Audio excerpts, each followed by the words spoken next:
You are watching BUTV Karachi.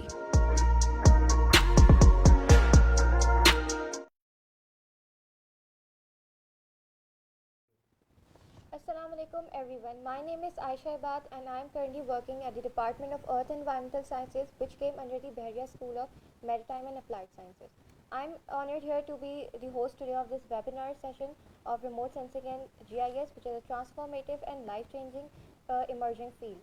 The vision of this webinar is to shed light on the importance of studying this field and why it is important for students to get enrolled, and because it's the new emerging field and it's shaping the future of our world. Countries like UK, Germany and France have already integrated remote sensing and GIS in their academic curricula and well-established MS and BS program. But in our country, Pakistan, it has not been fully developed yet. So why I'm promoting remote sensing in GIS, I'm focusing on studying it because हमने recently बहुत सारे environmental hazards को face किया है. For example frequent floods, high साइस्मिक activities, rainfall changes in rainfall and abrupt temperature changes, जिसकी हमारे पास कोई इतनी मॉनिटरिंग इवैल्यूएशन नहीं होती, तो हम उसके लिए मिटिगेशन मेजर्स भी नहीं ले पाते. जब हम फॉरेन कंट्रीज़ की बात करें तो वहाँ पे आपको करेक्टिव एक्शंस और प्रिकॉशनरी मेजर्स और इमरजेंसी प्रिपेयर्डनेस प्लान्स इसलिए मिलते हैं कि वहाँ पे आपके पास डेटा मॉनिटरिंग होती है और रिमोट सेंसिंग एंड जीआईएस को उन्होंने अपने सिस्टम्स में इंटीग्रेट किया हुआ है. But in Pakistan we don't have local experts. So for this purpose, we have arranged this webinar session to shed light on remote sensing and GIS. And for this, I have invited some panelists. Ms. Kuratulan, the visiting lecturer at our department, and Mr. Khizr Askari. He is a proud alumni of Behria and have done a lot of work in GIS. And Umme Hasiba, a student of BS Remote Sensing and GIS, and also winner of NASA Space Act Challenge 2024. So before talking with them, I would give a brief intro of what remote sensing is. So it is a way of gathering information by taking aerial images, and geographic information system is a tool or software by which we can create maps, analyze data, and study the surrounding areas. So first of all, I would begin with some basic questions from Ms. Kurtulan.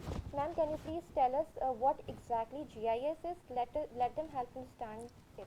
First of all, I would like to congratulate you, and I'm very happy that you've started this program, Bahrain University. This specific program, BS Remote Sensing and GIS, is very important. The need of, this time.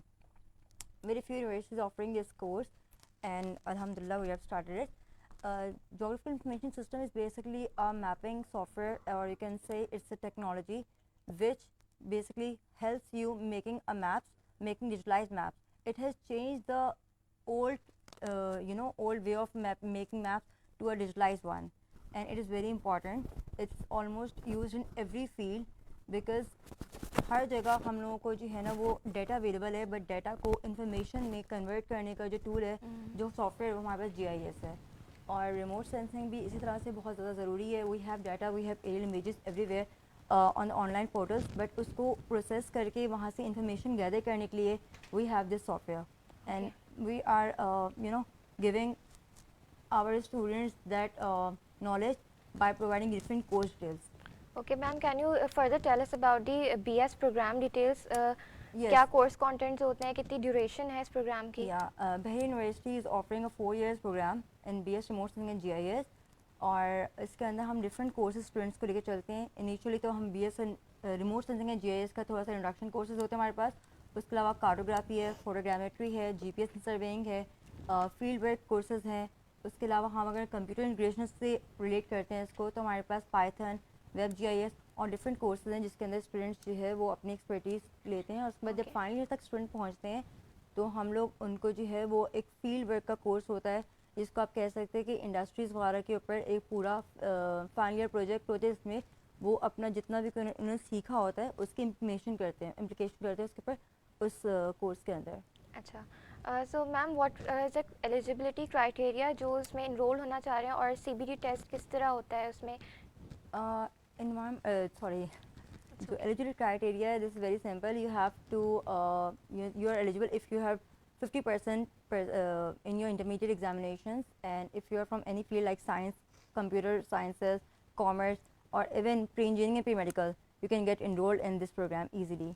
And if you're asking about a CBT test, तो CBT test इस तरह से है कि आपका MCQs based test होता है जिसके अंदर आपका सेट 1 सेट 2 के क्वेश्चंस आते हैं, तो आप वो इजीली कर लेते हो अगर आपने इंटरमीडिएट मतलब लाइक किया है तो. Okay, next I would like to ask Hasiba, you are currently studying as a student BS Remote Sensing in GIS. तो आपने CBT दिया होगा तो उसमें क्या क्या कोर्स कंटेंट्स कवर हो जाते हैं, किस तरह का एग्ज़ाम है, तो थोड़ा सा गाइड करेंगे आप? ओके, एग्ज़ाम जो है वो बहुत हार्ड नहीं होता है, इजी होता है और MCQs बेस होता है. टोटल जो है वो 100 MCQs होते हैं हमारे पास.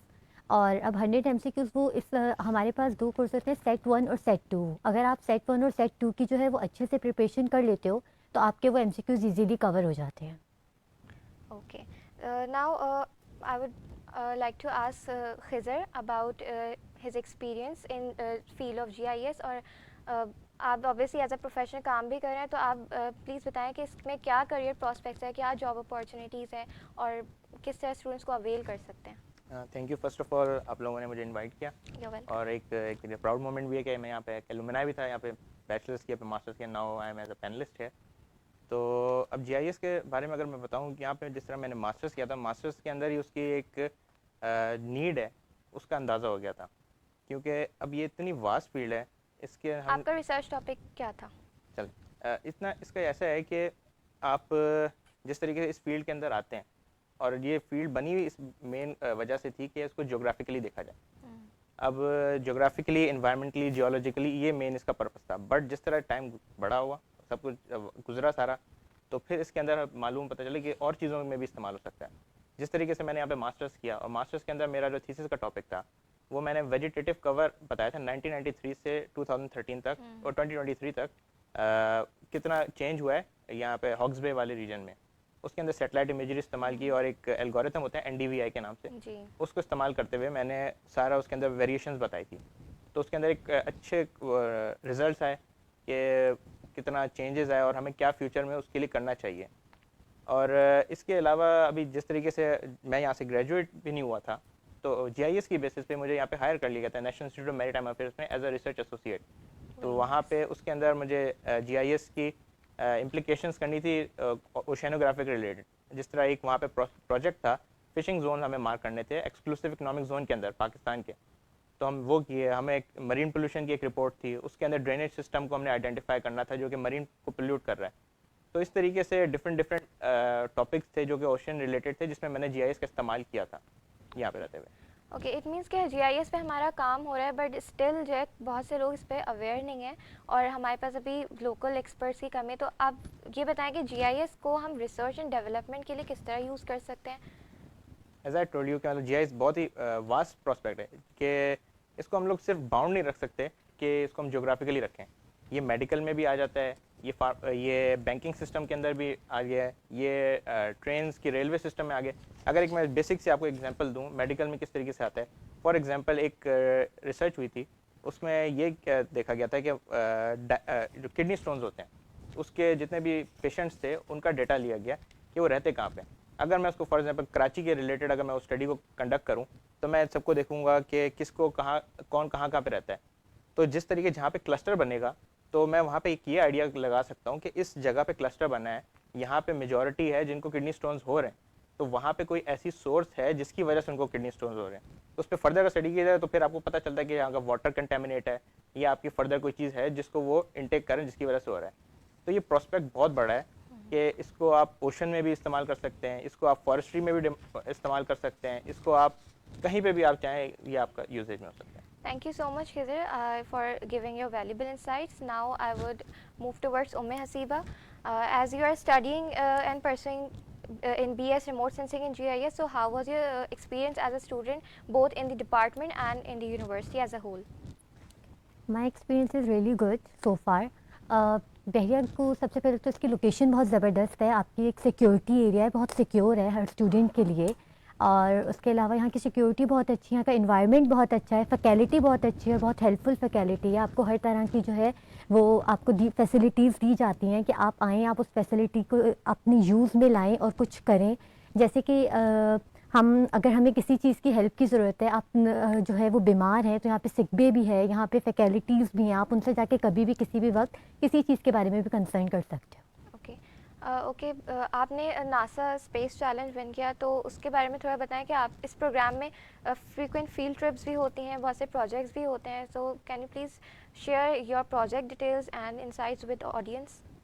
अब जीआईएस जो है वो एक ऐसी फील्ड है कि आप जो है वो एक जगह पे थ्योरेटिकल वर्क करके उसको कभी नहीं ले सकते हो, क्योंकि जियोग्राफिकल इंफॉर्मेशन सिस्टम है, आपको अर्थ के जो है वो कोऑर्डिनेट सिस्टम को समझना होता है, आपको मैपिंग पे काम करना होता है, उसके लिए आपको कोऑर्डिनेट्स चाहिए होते हैं। तो आप क्या करते हो, आपके डिफरेंट फील्ड ट्रिप्स होती हैं, जैसे अभी रिसेंटली हमारी मुबारक विलेज एक फील्ड ट्रिप गई, हमने वहाँ पे जाके डिफरेंट पॉइंट्स लिए, उन पॉइंट्स को आके फिर अपने सिस्टम पे इम्प्लीमेंट किया, उस पॉइंट्स को हमने डाला और वहाँ का मुबारक विलेज का जो पॉइंट्स हम वहाँ से लेकर आए थे उनका प्रॉपर एक रोड मैप बनाया। तो ये डिफरेंट काम होते हैं, फिर उसके हिसाब से हमने डेटा निकाला। और जो नासा वाला प्रोग्राम है वो भी बिल्कुल हमारा जीआईएस पे था, हमने मैपिंग पे काम किया था, हमने सिंध का मैप निकाला था और 4 डिफरेंट ईयर्स का निकाला था, और उसमें भी हमने डिफरेंट वेजिटेशन एरिया और डिफरेंट चीज़ें बताई थी, और हमने फिर जीत विन भी किया था लोकल इम्पैक्ट डेटा वहाँ पर। आउट ऑफ 450 टीम्स में से हमने विन किया था। अच्छा okay next can you tell us about scholarships, कि यहाँ पे किस किस तरह की स्कॉलरशिप्स मिलती है, क्या जीपीए क्राइटेरिया होता है, and have you got any. बहरिया की जो सबसे अच्छी चीज़ है वो यही है कि हमें जो है ये बहुत सारे स्कॉलरशिप प्रोग्राम्स अवेल करते हैं, यानी कि आपके जीपीए के ऊपर आपको बहुत सी स्कॉलरशिप्स मिल रही होती हैं, डिफरेंट स्कॉलरशिप्स मिलती हैं। आपके जो हैं हमारे अब ये होता है कि अगर आपने हाईएस्ट जीपीए लिए है तो आपको ये लोकली भी स्कॉलरशिप्स देते हैं, और उसके अलावा इंटरनेशनली स्कॉलरशिप्स भी मिलते हैं कि आप कोई अपना जो सेमेस्टर है वो किसी और यूनिवर्सिटी में, बाहर कहीं यूनिवर्सिटी में कर आ सकते हैं, और ये आपके जीपीए पर होती है कि आपने जितनी जीपीए ली है उस हिसाब से आपको स्कॉलरशिप मिलेगी। 100% भी होती है, 50% भी होती है, 75% भी होती है। No, it's up to your GPA. Okay so I think हमने अब काफ़ी सारी चीज़ें इंपॉर्टेंट क्वेश्चंस को डिस्कस कर लिया, and I think it has clear all the confusions. So to sum up, I would say if you are someone who is passionate about learning about technology and to explore about environment, so this is a perfect program to fit in, and I hope this webinar has inspired you all to start your educational journey in the field of remote sensing and GIS, and I would suggest you to go for, because हमें local experts की और इस particular field में excel करने की बहुत ज़रूरत है. So for further queries and questions, you can check out the website and can also visit the admission office in the university, and this is all. Thank you. Allah Hafiz.